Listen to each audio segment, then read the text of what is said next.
Last video में हमने theory cover किया था और 64 तक एमएसएन का जो ब्लड वाला टॉपिक है उसके एमसीक्यू किए थे।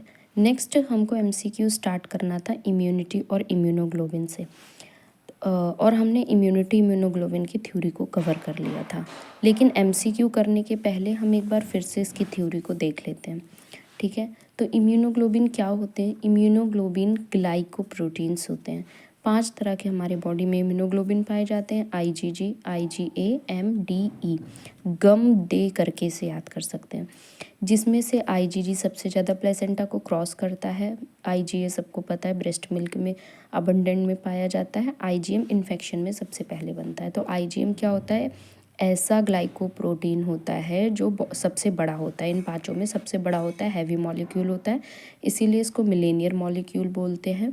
ये प्राइमरी रिस्पांस में बनता है ना। प्राइमरी रिस्पांस, हमने रिस्पांस 2 तरह के पढ़े थे। जब भी इन्फेक्शन होता है तो 2 तरह के रिस्पॉन्सेज आते हैं। इम्यून रिस्पॉन्स 2 स्टेज में आता है, एक प्राइमरी रिस्पॉन्स, एक सेकेंडरी इम्यून रिस्पॉन्स। जो प्राइमरी इम्यून रिस्पॉन्स होता है ये एंटीजन या इम्यूनोजन से होने वाली इनिशियल रिएक्शन होती है, मतलब जस्ट इन्फेक्शन हुआ तुरंत ये रिएक्शन स्टार्ट होती है। ठीक है, ये रिएक्शन वीक होती है और स्लो होती है क्योंकि यहाँ पर मेमोरी सेल नहीं बना हुआ होता है और आईजीएम यहाँ पर बनता है। तो ये मान लो कि ये लड़ाई की पहली वाली शुरुआत होती है। ठीक है, तो यहाँ पे क्या है, आर्मी तैयार नहीं रहती। सेकेंडरी रिस्पॉन्स में क्या होता है, ये सेकेंड रिएक्शन होता है, यहाँ पे मेमोरी सेल बन जाती है। मेमोरी सेल बनने की वजह से रैपिड और स्ट्रॉन्ग एक्शन यहाँ पे होता है, मतलब मेमोरी जो आर्मी है वो पहले से प्रिपेयर्ड होती है, इसीलिए यहाँ पे जो रिस्पांस होता है वो बहुत जल्दी आता है। ठीक है, तो इसको सेकेंडरी रिस्पांस बोलते हैं। तो इसलिए जो प्राइमरी रिस्पांस में इम्यूनोग्लोबिन बनती है वो कौन सी बनती है? आईजीएम बनती है। आईजीएम जो होता है वो 5 इम्यूनोग्लोबिन के सब यूनिट से मिल के बनता है, 5 से बनता है, इसलिए इसको पेंटामेरिक बोलते हैं। जब भी कोई नया एंटीजन बॉडी में आता है तो सबसे पहले आईजीएम ही बढ़ता है। ठीक है, detection of IgM by cordocentesis indicate intrauterine infection, मतलब कि जब हम जो फीटस होता है उसका अगर कॉर्ड से ब्लड सैम्पलिंग करके और आईजीएम देखते हैं, अगर उसमें आईजीएम है तो इसका मतलब इंट्रा यूटेराइन इन्फेक्शन है। ठीक है, कॉर्डोसेंटेसिस किया, अगर उसमें आईजीएम दिख रहा है तो इसका मतलब इंट्रा यूटेराइन इन्फेक्शन है। आईजीएम को छोड़ के जितनी भी इम्यूनोग्लोबिन्स होती हैं वो सब प्लेसेंटा को क्रॉस करती हैं। ये बड़ा होता है, ठीक है, इसी वजह से ये प्लेसेंटा को क्रॉस नहीं कर पाता। फिर आईजीजी हम ये जो होता है ये हमारे ब्लड में सबसे ज़्यादा पाया जाता है, 80% पाया जाता है, इसीलिए ये प्लेसेंटा को सबसे ज़्यादा क्रॉस करता है। फिर उसके बाद डी जो होता है ये ब्लड में बहुत कम अमाउंट में पाया जाता है, ये बी सेल को एक्टिवेट करता है और जो हमारे रेस्पिरेटरी ट्रैक में म्यूकस का सिक्रीशन होता है जो कि धूल के कण, बैक्टीरिया को के कण जो है वो लंग्स में नहीं जाने देता, तो वो वाली इम्यूनिटी भी कौन प्रोवाइड करता है? आईजीडी, मतलब रिस्पायरेटरी में म्यूकोजल इम्यूनिटी प्रोवाइड करता है। फिर उसके बाद ई, जब भी बॉडी में एलर्जिक रिएक्शन होता है या फिर पैरासिटिक इन्फेक्शन बढ़ जाता है तो इम्यूनोग्लोबिन आईजीई बढ़ता है। फिर एक टर्म आता है एंटीबॉडी का, क्या मतलब होता है? तो एंटीबॉडी जो होती है वो प्लाज्मा सेल से बनी होती है। एनाफाइलेक्टिक रिएक्शन का क्या मतलब होता है? जब एलर्जी की रिएक्शन बहुत तेज हो जाए, मतलब बहुत सीवियर एलर्जी हो जाए तो उसको एनाफाइलेक्टिक रिएक्शन बोलते हैं। एग्लूटिनेशन का क्या मतलब होता है? जब एंटीबॉडीज़, जैसे एंटीजन हमारी बॉडी में आता है तो क्या होता है, एंटीबॉडी उसे मारने जाती है तो एंटीबॉडी उसे घेर लेती है, तो जब घेर लेती है तो एक झुंड की तरह दिखाई देता है। ठीक है, मतलब एग्रीगेशन हो जाता है, तो उसको बोलते हैं एग्लूटिनेशन रिएक्शन। मतलब जब एंटीजन और एंटीबॉडी एक साथ एग्रीगेट होते हैं, मतलब एक झुंड बना लेते हैं, उसको एग्लूटिनेशन रिएक्शन बोलते हैं। एनामनेस्टिक रिएक्शन क्या होता है? एनामनेस्टिक रिएक्शन एक सेल मीडिएटेड फिनोमिना होती है। इसमें क्या होता है, antigen specific memory B lymphocyte के कारण होता है। मतलब क्या है कि सेकेंडरी रिस्पॉन्स में जब मेमोरी सेल बन जाती है, ठीक है, तो उस रिएक्शन को बोलते हैं। एंटीजन के री एक्सपोजर के बाद उस एंटीजन के अगेंस्ट एंटीबॉडीज़ क्या होती है, रैपिडली इंक्रीज करती है, उसी को एनामनेस्टिक रिएक्शन बोलते हैं। मतलब जो सेकेंड रिस्पॉन्स होता है वो बहुत तेज़ी से होता है और उसी में क्या होता है, तो उसी को क्या बोलते हैं, एनामनेस्टिक रिएक्शन बोलते हैं। फिर उसके बाद टी लिम्फोसाइट्स क्या होते हैं? टी लिम्फोसाइट्स हमने पढ़ा था कि जब WBC थी उसको हमने 2 में डिवाइड किया था, है ना, ग्रैनुलोसाइट और ए ग्रैनुलोसाइट। तो जो ए ग्रैनुलोसाइट था उसमें भी 2 चीज़ें हमने पढ़ी थी, एक लिम्फोसाइट एक मोनोसाइट। तो जो लिम्फोसाइट है वो भी 2 तरह का होता है, टी लिम्फोसाइट और बी लिम्फोसाइट। तो टी लिम्फोसाइट कैसा होता है, सेल मीडिएटेड इम्यूनिटी प्रोवाइड करता है, मतलब सेल के लेवल पे जाके इम्यूनिटी प्रोवाइड करता है। तो टी सेल क्या कर टी सेल के पास मतलब ये हुनर होता है कि वो फॉरेन एंटीजन और अपनी सेल को पहचान सकती है, मतलब बॉडी में कुछ बाहर से आता है तो वो पहचान जाती है मेरी बॉडी का नहीं है। इसीलिए ऑर्गन ट्रांसप्लांट में टी लिम्फोसाइट ही एक्टिवली रोल प्ले करता है, क्योंकि ये सेल मीडिएटेड होता है, ये अपनी बॉडी को, अपनी बॉडी की सेल को और फॉरेन के एंटीजन्स को पहचान सकता है। ठीक है, फिर उसके बाद ये फॉरेन एंटीजन को मैक्रोफेजेज और अदर एंटीजन प्रेजेंटिंग सेल की हेल्प से पहचानता है। तो अदर एंटीजन प्रेजेंटिंग सेल क्या होती है, मैक्रोफेजेज, बी सेल और डेंड्राइटिक सेल, यही हेल्प करता है क्या करने में, अपनी बॉडी की सेल को पहचानने में। टी सेल मैच्योर कहाँ पे होती है, थाइमस में। बी सेल मैच्योर होती है बोन मैरो में, इसीलिए इसका नाम टी सेल है, इसका नाम बी सेल है। अच्छा, HIV में टी सेल जो टी लिम्फोसाइड होता है वो डिस्ट्रॉय हो जाता है। तो उसके बारे में कि जब HIV इन्फेक्शन होता है तो जो सेल मीडिएटेड इम्यूनिटी है वही इन्फेक्टेड हो जाती है। ठीक है, तो उसमें क्या होता है, तो HIV में जो CD4 सेल होती है जिसको हम हेल्पर टी सेल बोलते हैं वो डिस्ट्रॉय हो जाती है। और जो ये टी सेल होती है ये इम्यून मैकेनिज़्म की ही चीफ रेगुलेटर होती है, और जो HIV वायरस आता है इसी टी सेल को ख़राब कर देता है। तो ये चीफ रेगुलेटर थी, जब ये चीफ रेगुलेटर ही नहीं होगा तो बाकी का डिफेंस भी नहीं काम करेगा। और जब ये चीफ रेगुलेटर को ख़राब कर देती है तो ये साइटोकाइंस को रिलीज़ करती है, और साइटोकाइन बी सेल और टी सेल ये मतलब की एक्टिविटीज़ जो होती है वो स्टिमुलेट हो जाती है। तो ये ध्यान रखना कि जो HIV इन्फेक्शन होता है वो हेल्पर टी सेल को डिस्ट्रॉय कर देता है, ठीक है, CD4 सेल को।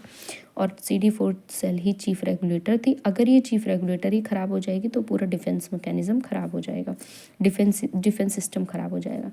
उसके बाद पेंटी सेल मार्कर के बारे में सुना होगा, ये एक्चुअली में कुछ नहीं, टी सेल ही होती है, मैच्योर वाली टी सेल।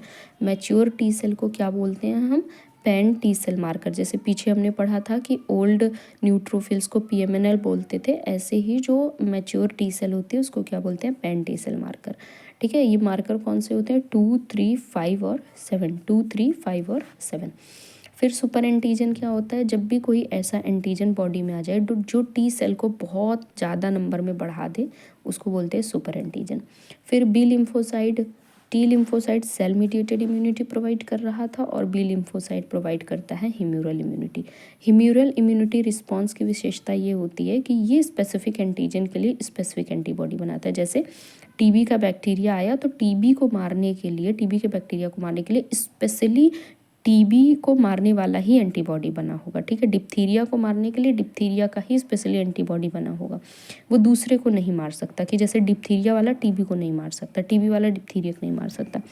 तो ये क्या होता है, स्पेसिफिक एंटीबॉडी होता है। जबकि टी सेल में ऐसा कुछ नहीं होता, टी सेल जो भी फॉरेन बॉडी होगी उसको मारेगा, वो चाहे कुछ भी हो। ठीक है, बस अपनी बॉडी का नहीं है तो उसे मारेगा।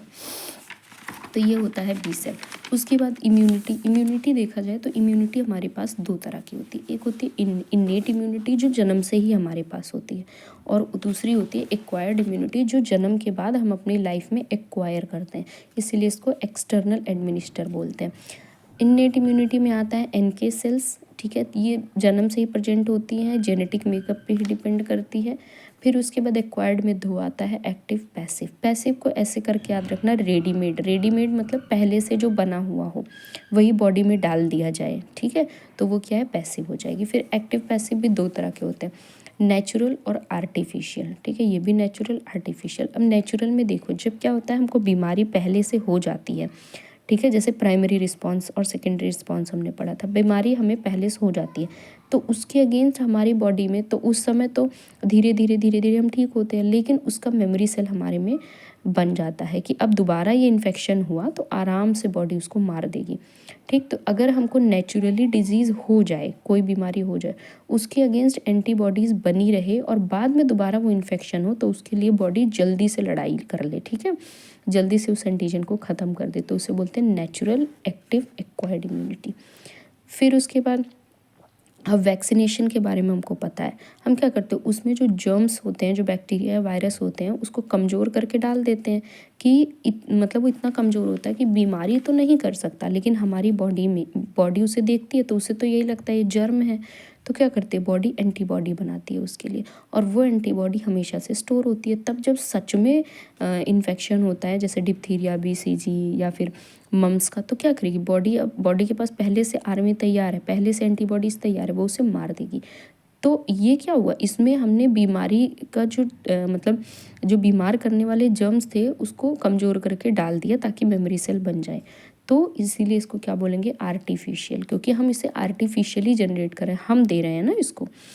फिर उसके बाद पैसे में भी दो हो जाएगा, नेचुरल और आर्टिफिशियल। नेचुरल जैसे जो मदर से एंटीबॉडीज़ बेबी में जाते, तो यहाँ एंटीबॉडी डायरेक्ट दिया जाएगा। यहाँ पे क्या हो रहा था, एक्टिव में क्या हो रहा था, एंटीबॉडी नहीं दे रहे थे, एंटीबॉडी बॉडी के अंदर ही बन रही थी। बट पैसिव रेडीमेड, रेडीमेड मतलब बाहर से बनी बनाई एंटीबॉडी दे दी। तो जैसे मदर से बच्चे में दिया, ठीक है, एंटीबॉडी जैसे ब्रेस्ट मिल्क से या प्लेसेंटा से IgG जा रहा है, तो वो क्या है, वो नेचुरल है, लेकिन है ना, माँ से बच्चे को दिया जा रहा है, तो वो क्या हो जाएगा, नेचुरल एंटीबॉडी का ट्रांसफ़र हो रहा है। लेकिन है तो एंटीबॉडी, डायरेक्ट एंटीबॉडी दी जा रही है, तो वो क्या हो जाएगा, पैसिव। फिर उसके बाद आर्टिफिशियल में कि बाहर से बनी बनाई एंटीबॉडी को हम इंजेक्शन के थ्रू लगा दें, जैसे कि एंटीबॉडी ट्रांसफ्यूज कर दें, या फिर ह्यूमन या एनिमल सीरा जिसमें कि एंटीबॉडीज़ हो, कंटेन एंटीबॉडी, ठीक है, कंटेन एंटीबॉडी मतलब बाहर से एंटीबॉडी दे दी, या टिटनस इम्यूनोग्लोबिन, ठीक है, टिटनस का इम्यूनोग्लोबिन दे दिया, या एंटीसीरा एंटीटॉक्सिन जिसमें एंटीबॉडी हो स्पेसिफिक एंटीजन के लिए। तो ये सब क्या हो जाएगा, आर्टिफिशियल, क्योंकि हम बाहर से एंटीबॉडी दे रहे हैं। ठीक, तो ऐसे करके अब याद करेंगे। अब इसका MCQ देख लेते हैं। पहला क्वेश्चन ही कह रहा है कि resistance to infection that individual has due to genetic makeup. तो हमने पढ़ा था जेनेटिक मेकअप मतलब जो जन्मजात है, ठीक है, हमारे जन्म से हमारे पास है, उसको बोलते हैं इन्नेट इम्यूनिटी, इसको जन्मजात इम्यूनिटी भी बोलते हैं। तो ये जेनेटिक मेकअप की वजह से इन्फेक्शन से क्या करती है, लड़ती है। जैसे कि NK सेल, NK सेल क्या होता है, NK सेल बी, ये जो होता है बोन मैरो में बनता है, ये B लिम्फोसाइट और T लिम्फोसाइट ही एक्चुअली में होता है, और ये नॉन पैथोजेनिक स्पेसिफिक होता है, मतलब ये कोई भी पैथोजन आएगा उसको मारेगा, ठीक है। और ये मेनली किस पे काम करता है, ये वायरस इन्फेक्टेड जो सेल्स होती हैं, मतलब जिस सेल को वायरस ने इन्फेक्ट कर दिया ये उसको ही डिस्ट्रॉय कर देता है और ट्यूमर सेल को डिस्ट्रॉय करता है, ठीक है। और ये क्या होता है, ये बिना प्रियोर एक्सपोजर के होता है। जैसे प्रियोर एक्सपोजर की पहली बार इन्फेक्शन हुआ तब उसके बाद वो जो बॉडी में सेल्स होती है वो तैयार होती है, लेकिन NK सेल ऐसा होता है कि पहले से तैयार नहीं होती, जब आता है मतलब जब आएगा ये तभी अपना काम करना स्टार्ट कर देता है। तो इन्नेट इम्यूनिटी क्या होती है, जन्म से ही जो इम्यूनिटी प्रेजेंट हो। तो NK cell, NK killer cell कैसी इम्यूनिटी देता है, इन्नेट इम्यूनिटी। फिर कह रहा है जो इन्नेट इम्यूनिटी है जो वायरस इन्फेक्टेड सेल को मार देती है, तो वो कौन सी सेल होती है, NK सेल होती है। फिर उसके बाद कह रहा है बॉडी अटेम्प्ट टू फाइट, मतलब बॉडी लड़ रही है किससे, नॉक्सियस, नॉक्सियस सब्सटेंस का मतलब होता है जहरीली पदार्थों से, ठीक है, जहरीले पदार्थ से जो हमारी बॉडी को नुकसान पहुंचाए, उनसे बॉडी क्या करती है, फाइट करती है, ठीक है, लड़ती है। तो इस तरह की डिफेंस एबिलिटी को, ये जो लड़ रहा है इस चीज़ को क्या बोलते हैं, तो इसे रेजिस्टेंस बोलते हैं। बॉडी हमारी क्या कर रही है, रोक रही है, लड़ रही है, ठीक है, तो उसे क्या बोलते हैं, उसे रेजिस्टेंस बोलते हैं। फिर कह रहा है कि विदाउट एन, मतलब कौन सा ऐसा सिस्टम है जिसकी वजह से जो we would have no way to fight harmful thing that enter our body from outside and harmful changes that occur inside our body. मतलब वो कौन सा सिस्टम है हमारी बॉडी का जो कि बाहर से आए हुए किसी भी चीज़ को जो हमें नुकसान पहुंचाए उससे फाइट करे, ठीक है। तो उसे क्या बोलते हैं, इम्यून सिस्टम। इम्यून सिस्टम मतलब प्रतिरक्षा तंत्र, जो हमारी बॉडी को बाहर के आए हुए एंटीजेंस से क्या करे, बचाए, ठीक है।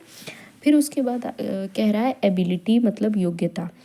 तो ह्यूमन बॉडी जो होती है वो पैथोजेनिक एजेंट से लड़ती है, ठीक है, लड़ती है। तो इस योग्यता को क्या बोलते हैं, तो इसे बोलते हैं इम्यूनिटी, ठीक है, इसे क्या बोलते हैं, इम्यूनिटी। फिर कह रहा है natural power of body to withstand the toxin और ऑर्गेनिज्म ऑफ डिजीज, मतलब जो हमारे शरीर में जो ऑर्गेनिज्म बीमारी फैलाए या फिर जो जहरीली चीज़ें हैं उनके लिए बॉडी क्या है, खड़ी रहे, ठीक है, नेचुरल पावर, बॉडी तैयार रहे, तो उस चीज़ को वो बोलते हैं इम्यूनिटी। फिर उसके बाद प्राइमरी इम्यून रिस्पॉन्स के रिगार्डिंग कौन सी बात सही है, तो कह रहा है इसमें आईजीजी इन्वॉल्व होता है। नहीं, हमने पढ़ा है प्राइमरी इम्यून रिस्पॉन्स में आईजीएम इन्वॉल्व होता है। एंटीबॉडी प्रोड्यूसिंग सेल मेमोरी, इसमें मेमोरी सेल कह रहा है होता है। नहीं, प्राइमरी रिस्पॉन्स में मेमोरी सेल नहीं होता, लैग पीरियड नहीं होता, ये स्लो और स्लगिश होता है। ठीक है, ये कैसा होता है, स्लो और स्लगिश। ये रिएक्शन वीक होता है और स्लो होता है क्योंकि यहाँ पर मेमोरी सेल प्रेजेंट नहीं होती है। फिर उसके बाद हमने पहले ही पढ़ा था इम्यूनोग्लोबिन्स क्या होते हैं। इम्यूनोग्लोबिन्स ग्लाइको और प्रोटीन दोनों से मिलके बनते हैं। तो ग्लाइको मतलब कार्बोहाइड्रेट और प्रोटीन से मिलकर बने हुए होते हैं। फिर उसके बाद कौन सी एंटीबॉडी होती है जो पेंटामेरिक स्ट्रक्चर की होती है, हमको पता है आईजीएम बड़ा होता है और ये 5 यूनिट से सब यूनिट से मिलके बनता है, इसीलिए इसका स्ट्रक्चर कैसा होता है, पेंटामेरिक होता है। फिर कह रहा है आईजीएम के रिगार्डिंग ट्रू क्या पूछा हुआ है, तो कह रहे हैं ये स्मॉलेस्ट होता है। नहीं, ये तो लार्जेस्ट होता है और ये इनिशियल रिस्पॉन्स में बनता है। सही बात है, ये इनिशियल रिस्पॉन्स में बनता है। ठीक है, और कह रहा है इसके आइसोटाइप नहीं होते। नहीं, आईजीएम के आइसोटाइप्स भी होते हैं। और फिर उसके बाद ये वर्टिब्रेट्स, हम लोग वर्टिब्रेट्स है ना, हमारे में आईजीएम प्रोड्यूस होता है। फिर उसके बाद कह रहा है कि फिर वही प्राइमरी इम्यून रिस्पॉन्स में क्या बनता था, आईजीएम बनता था। फिर उसके बाद कह रहा है कि विच एंटीबॉडी इलिसाइट फर्स्ट। फिर से वही कह रहा है कि जब इंटीजन बॉडी में एडमिनिस्टर होता है पहली बार, तब कौन सा एंटीबॉडी बनता है, ह्यूमन में आईजीएम। फिर कह रहा है कि detection of immunoglobulin by cordocentesis indicate intrauterine infection. तो अगर आईजीएम प्रेजेंट होगा तो इसका मतलब क्या हो गया है, इन्फेक्शन हो गया है। फिर नेक्स्ट कह रहा है कि कौन सी इम्यूनोग्लोबिन है जो प्लेसेंटा को क्रॉस करती है। हमको पता है बॉडी में सबसे ज़्यादा आईजीजी पाया जाता है, इसीलिए यही प्लेसेंटा को सबसे ज़्यादा क्रॉस करती है। फिर कह रहा है कौन सी प्लेसेंटा को क्रॉस नहीं करती, हमको आईजीएम पता है, आईजीएम सबसे बड़ा होता है इसलिए प्लेसेंटा को क्रॉस नहीं करता है। फिर कह रहा है कि मदर मिल्क में कौन सा एंटीबॉडी होता है, तो हमको पता है आईजीए होता है। ठीक है, फिर उसके बाद कह रहा है a rise of existing antibodies level in response irrelevant stimuli. मतलब कि जब जो एंटीबॉडी होता है इररिलेवेंट स्टिमुलाई के लिए बहुत तेज़ी, हमको पता है क्या था एनामनेस्टिक रिएक्शन में, ये सेकेंडरी रिस्पॉन्स में आता था। ये बहुत तेज़ी से जब एंटीबॉडीज़ क्या होती हैं, बढ़ने लगती हैं, वो भी इररिलेवेंट स्टिमुलाई के लिए, तो उसको क्या बोलते हैं, एनामनेस्टिक रिएक्शन। हमने एनामनेस्टिक रिएक्शन के बारे में क्या पढ़ा था, देखो ये सेल मीडिएटेड फिनोमिना होता है। ये antigen specific memory B lymphocyte के कारण होता है। यहाँ पे मेमोरी सेल होती है और एंटीजन के री एक्सपोजर के बाद उस एंटीजन के अगेंस्ट एंटीबॉडी का रैपिडली इंक्रीज होना। ठीक है, री एक्सपोजर के बाद क्या होता है, ये एंटीजन मतलब एंटीबॉडी के लिए बहुत तेज़ी से बढ़ता है, तो उसको क्या बोलते हैं, एनामनेस्टिक रिएक्शन।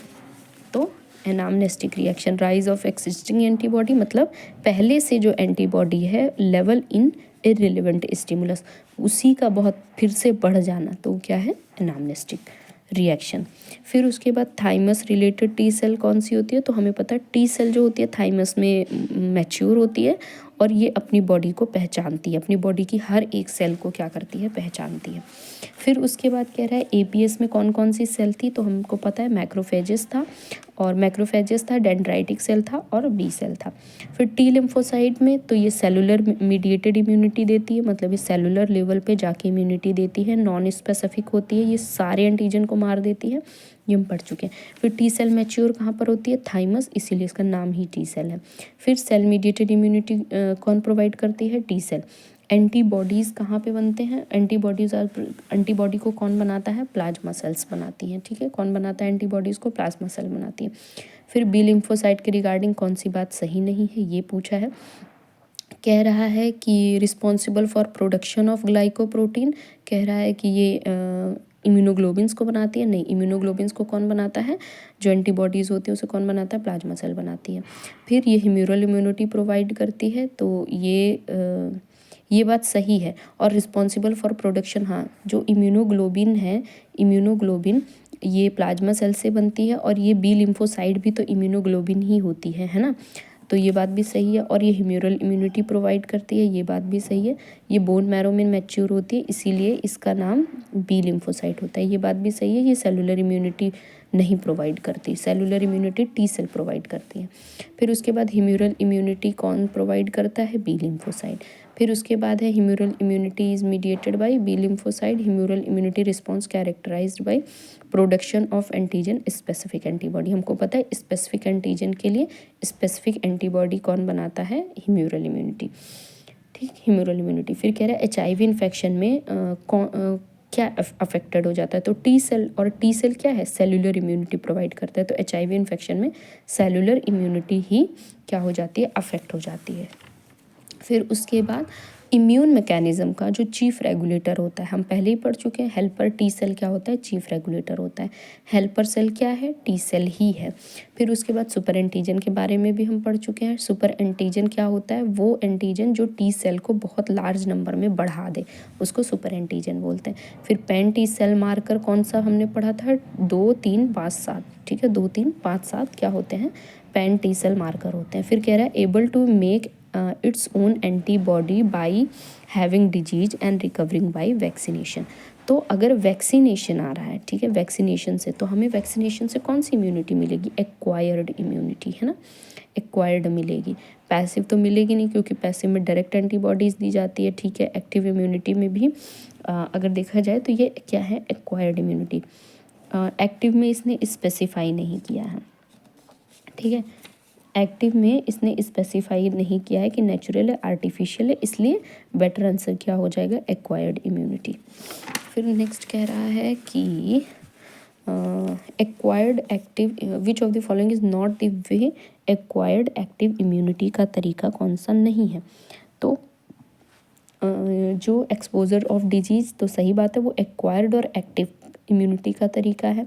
एंटीबॉडी ट्रांसफ्यूजन नहीं, ये पैसिव और नेचुरल का है, ठीक है। एंटीबॉडी ट्रांसफ्यूजन कहाँ पढ़ा था हमने, एंटीबॉडी ट्रांसफ्यूजन को पढ़ा था यहाँ पर, ठीक है। तो ये क्या है, आर्टिफिशियल पैसिव इम्यूनिटी है। तो फिर उसके बाद एक्सपोजर ऑफ सब क्लिनिक इन्फेक्शन, मतलब इन्फेक्शन से जब होता है तो वो नेचुरल और एक्टिव और एक्वायर्ड है। फिर वैक्सीनेशन आर्टिफिशियल और एक्टिव और एक्वायर्ड इम्यूनिटी है, ठीक है। तो एक्वायर्ड इम्यूनिटी के रिगार्डिंग ये बात सही नहीं है, ये पैसिव है।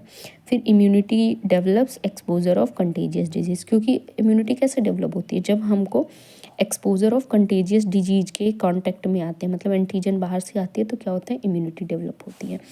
फिर उसके बाद है कि immunity bye antibody formation during the cause of disease, मतलब बीमारी होने के बाद जब एंटीबॉडी बॉडी में बनती है, तो उस तरह की इम्यूनिटी कौन सी इम्यूनिटी है, तो वो एक्टिव और नेचुरल इम्यूनिटी हम पढ़ चुके हैं, है ना।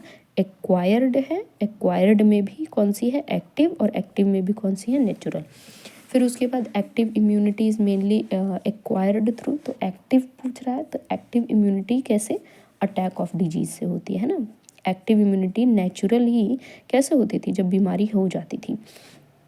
फिर उसके बाद कह रहा है immunity individual develops after acquiring infection, मतलब अब देखो इन्फेक्शन हो गया तो क्या होगा, नेचुरल, नेचुरल दिया ही नहीं, नेचुरल में भी एक्टिव है और एक्वायर्ड है, ठीक है। तो नेचुरल, एक्टिव, एक्वायर्ड इम्यूनिटी कैसे डेवलप होगी, जब इन्फेक्शन होगा। फिर कह रहा है कि how many month baby use only mother's immunity, तो देखो 3 महीने तक जो बच्चा होता है वो अपनी माँ की ही दी हुई एंटीबॉडीज़ से अपने आप को बचाता है, उसके बाद 3 महीने बाद उसकी खुद की इम्यूनिटी स्ट्रॉन्ग हो जाती है। फिर कह रहा है कि DPT वैक्सीन लगा, अब कुछ नहीं सोचना, वैक्सीनेशन है, और वैक्सीनेशन हमने किस में पढ़ा था, हमने पढ़ा था आर्टिफिशियल एक्टिव एक्वायर्ड इम्यूनिटी में, है ना। फिर उसके बाद टिटेनस टॉक्सॉइड, देखो टिटेनस टॉक्सॉइड क्या है, ये टिटेनस वैक्सीन ही है, तो वैक्सीन कहाँ लग रहा था, एक्टिव इम्यूनिटी में, ठीक है, आर्टिफिशियल एक्टिव इम्यूनिटी में। फिर पैसिव इम्यूनिटी का एग्जाम्पल क्या है, हमको पता है पैसिव इम्यूनिटी में क्या होता था, एंटीबॉडी बाहर से डाल दी जाती थी, मदर से बेबी में डालेंगे तो नेचुरल हो जाएगा, इंजेक्शन के थ्रू डालेंगे तो वो क्या हो जाएगा, आर्टिफिशियल।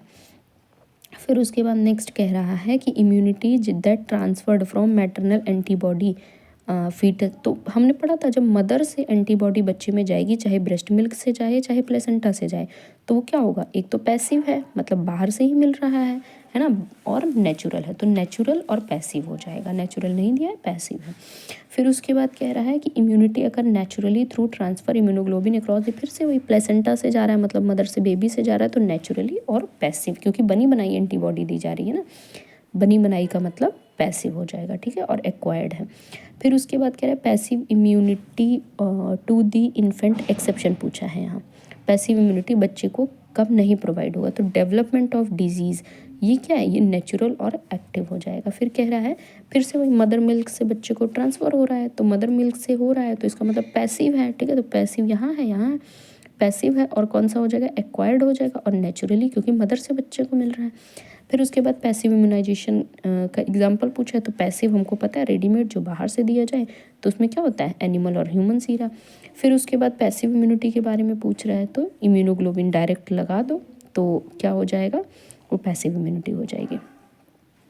फिर उसके बाद कह रहा है which of the following involve the introduction of antibody into the body from animal या person already immune to the disease. तो ये कह रहा है कि मतलब हम क्या दे रहे हैं, एंटीबॉडीज़ दे रहे हैं, एंटीबॉडी, और एंटीबॉडी दे रहे हैं बाहर से, तो वो सिंपल सी बात है, वो क्या हो जाएगा, पैसिव हो जाएगा। पैसिव में भी कौन सा हो जाएगा, आर्टिफिशियल, है ना, आर्टिफिशियल हो जाएगा। तो आर्टिफिशियल और एक्वायर्ड पैसिव इम्यूनिटी है ये। फिर उसके बाद कह रहा है way to acquired passive immunity. Passive immunity का तरीका क्या, एंटीबॉडी ट्रांसफ्यूजन, हमने पढ़ा था ना, बाहर से रेडीमेड एंटीबॉडी दे दो। फिर उसके बाद कह रहा है रेडीमेड एंटीबॉडी, बनी बनाई एंटीबॉडी दे दी, बनी बनाई है तो सिंपल सी बात पैसिव होगा। पैसिव में भी बनी बनाई पहले से इंजेक्शन से दे रहे हैं तो आर्टिफिशियल हो जाएगा। फिर कह रहा है antibody are produced inside the infected body. तो जब एंटीबॉडी बॉडी के अंदर बन रही है तो क्या हो जाएगी, और इन्फेक्शन की वजह से हो रहा है, तो हमने पढ़ा था ना डिजीज़ की वजह से जब एंटीबॉडी बॉडी में बनती है तो क्या होता है, नेचुरली एक्टिव इम्यूनिटी होती है, ठीक है, नेचुरली एक्टिव इम्यूनिटी होती है। फिर कह रहा है which of the following is not a potential source of acquired immunity, मतलब एक्वायर्ड इम्यूनिटी का सोर्स नहीं है। तो antibody received in response to disease, तो ये क्या था, मतलब एंटीबॉडी जब बॉडी में बनती है वो भी बीमारी होने के बाद, तो क्या था, नेचुरल था, एक्टिव एक्वायर्ड इम्यूनिटी। फिर एंटीबॉडी रिसीव फ्रॉम मदर, ये क्या था, ये नेचुरल था, पैसिव इम्यूनिटी थी। प्रिस्क्राइब्ड मल्टीविटामिन, नहीं, मल्टीविटामिन मतलब ये एक्वायर्ड इम्यूनिटी नहीं है, ठीक है। फिर उसके बाद एनिमल सीरम, हमको पता क्योंकि मल्टीविटामिन में इम्यूनोग्लोबिन्स नहीं बन रहे हैं ना, उससे रिलेटेड नहीं है, तो ये आंसर नहीं होगा। एनिमल सीरम हमने पढ़ा था, सीरा बाहर से दे देंगे मतलब एंटीबॉडीज़ दे देंगे तो क्या हो जाएगा, पैसिव इम्यूनिटी। फिर उसके बाद कह रहा है diphtheria antitoxin is given to susceptible contact immediately after exposure, diphtheria antitoxin is, तो एंटीटॉक्सिन दिया जा रहा है। एंटीटॉक्सिन का मतलब क्या होता है, जो टॉक्सिन है उसे मारने के लिए जब कोई चीज़ दी जा रही है उसको एंटी बोलते हैं, तो एंटीटॉक्सिन उसका उल्टा, तो वो क्या होगा, क्या कहते हैं उसको, एंटीसीरा बोलते हैं, ठीक है। जैसे एंटीटॉक्सिन, एंटीसीरा, एंटीडोड, तो ये सब चीज़ें जो होगा एंटी, जो उसके खिलाफ काम करे। फिर एक चाइल्ड हॉस्पिटल में आया after exposure of diphtheria and given antitoxin, तो डिप्थीरिया उसको हुआ, उसको क्या दिया गया, एंटीटॉक्सिन। तो एंटीटॉक्सिन क्या है, इम्यूनोग्लोबिन का ही फॉर्म है, तो इसका मतलब वो पैसिव और पैसिव हो जाएगा और आर्टिफिशियल क्योंकि इंजेक्शन से दिया जाएगा ना। फिर कह रहा है preparation of choice, patient has been admitted in ED with an open contaminated injury and no recent history of tetanus immunisation.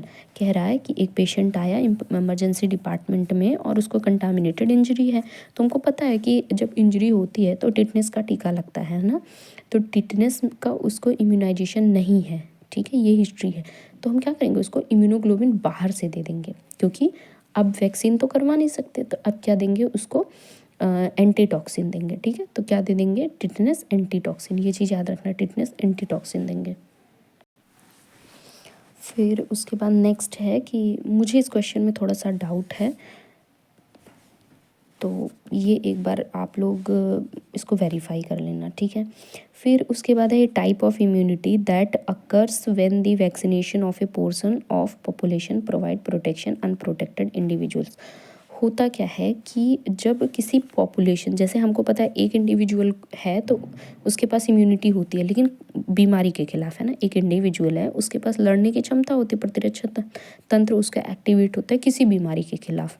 लेकिन अगर कभी ऐसा हो जाए कि एक पूरी पॉपुलेशन ही ऐसी बन जाए जिसको वो बीमारी हो ही ना, ठीक है, तो उसे बोलते हैं हर्ड इम्यूनिटी, इसको सामूहिक प्रतिरक्षा बोलते हैं, मतलब उस पॉपुलेशन को हो ही ना। तो ऐसा कब होगा, या तो पूरी पॉपुलेशन में क्या हो जाए, उससे रिलेटेड जो इम्यूनिटी है वो डेवलप हो जाए, या तो क्या हो, हम पूरी पॉपुलेशन को वैक्सीनेट कर दें, ठीक है, मास वैक्सीनेशन कर दें, जैसे हमने कोविड में किया था, मास वैक्सीनेशन कर दिया तो हर्ड इम्यूनिटी डेवलप हो जाएगी, ठीक है, मतलब उस पूरी पॉपुलेशन को फिर क्या होगा, बीमारी नहीं होगी। फिर level of resistance of community or group of people to a particular disease, तो वही ग्रुप ऑफ पीपल को क्या हो रहा है, पर्टिकुलर डिजीज से लिए रेजिस्टेंस हो जा रहा है, तो क्या है, हर्ड इम्यूनिटी। तो herd immunity does not protect an individual in, तो याद रखना हर्ड इम्यूनिटी उसी में डेवलप होगी, उसी बीमारी में डेवलप होगी जो पर्सन टू पर्सन क्या हो, ट्रांसफ़र हो वो बीमारी। लेकिन टिटनेस पर्सन टू पर्सन नहीं होता, ये सॉइल से होता है, ठीक है। तो अगर पर्सन टू पर्सन ट्रांसमिट होने वाली बीमारी है तभी हर्ड इम्यूनिटी क्या होगी, डेवलप होगी। फिर उसके बाद टिटनेस के रिगार्डिंग कौन सी बात, एक्सेप्शन पूछा है, ठीक है, एक्सेप्शन पूछा है टिटनेस से रिलेटेड। तो वही हर्ड इम्यूनिटी प्रेजेंट नहीं, हर्ड इम्यूनिटी प्रेजेंट नहीं होती क्योंकि पर्सन टू पर्सन नहीं होता।